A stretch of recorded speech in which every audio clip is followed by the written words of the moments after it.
Hello everyone, and welcome back to this Next.js and Strapi tutorial series. In the previous video, we implemented the search functionality, the full text search functionality, albeit with a bit of hack, because we don't have out of the box a simpler way to deal with that in Strapi, as far as I know.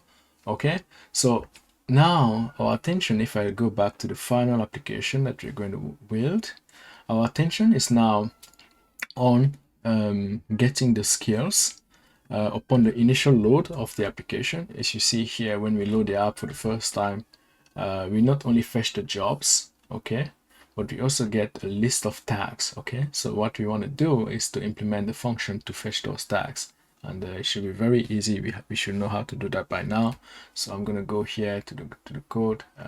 I'm going to add another function, collapse the ones that we have here. I'm going to add one more function here, and because you guys are already very familiar, I'm just going to copy paste the code and paste it here like this. And it's very simple code. Get job skills, same thing that we've been doing before. Here we just need the name of the tag. We don't need everything else related to the tag, so that's why we add a fields attribute. We want to filter by tag type, because remember, if I go here to the content type, I find here that you see like the tags can be either like can be skill. A tag is not necessarily a skill, right? In this case, we want only the tags. If I say go get job skills, we know that job skills are tags, and not all tags are skills. So we filter and we select only the tag type skill, right? That's what we do here. And we send a request, right? So, and then we return the result. So if I get this query and I call it here, comment this out, and I'm gonna just copy like this, uncomment this one, copy it again, get job skills. Let's see what we have here.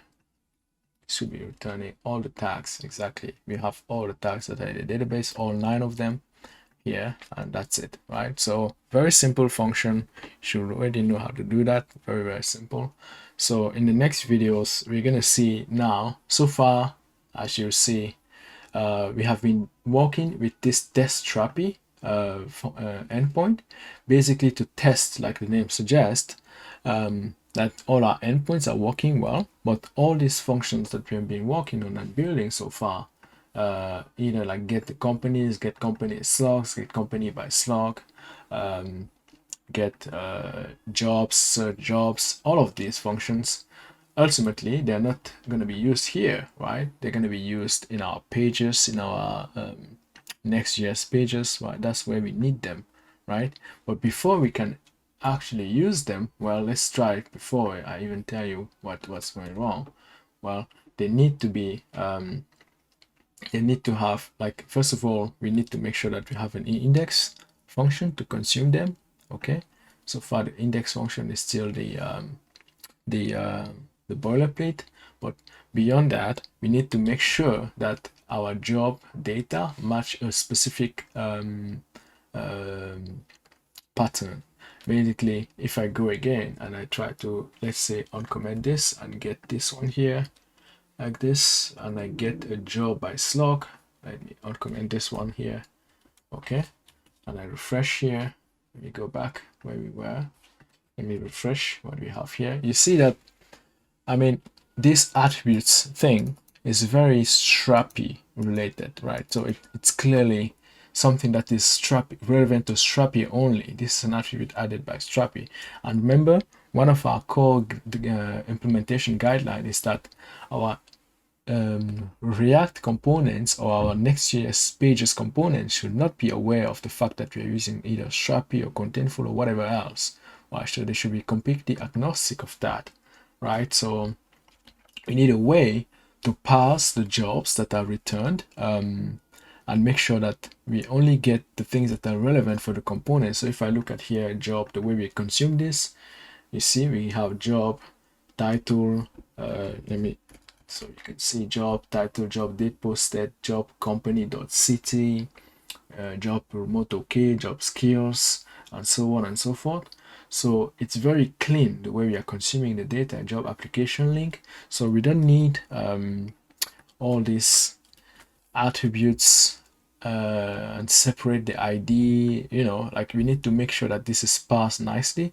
And you see here we have job.company.data.attributes before getting the name of the company, right? So whereas here in the code, we simply have job.company.name, job.company.logo, job.company.city. We don't do job.company.data.attributes.city. That's too much, right? And it's very it binds our components to the fact that we are using Strapi under the cover, right? If we had done that with Contentful, when we implemented this components, we will not be able to reuse so much of our code when dealing with Strapi. So let's, in the next couple of videos, before we finally use these functions that we have been creating in our Next.js pages components, we will need to make sure that we add some type of cleaning. Before returning the raw job, we want to clean it first, right? Before returning the raw job, we want to clean it and normalize it so that it's ready for consumption by our React components. So that's going to be the focus of the next couple of videos, and after that we will have our application working perfectly well like it is here within the Contentful version. So stay tuned, we are almost there. So I see you in the next video. Ciao.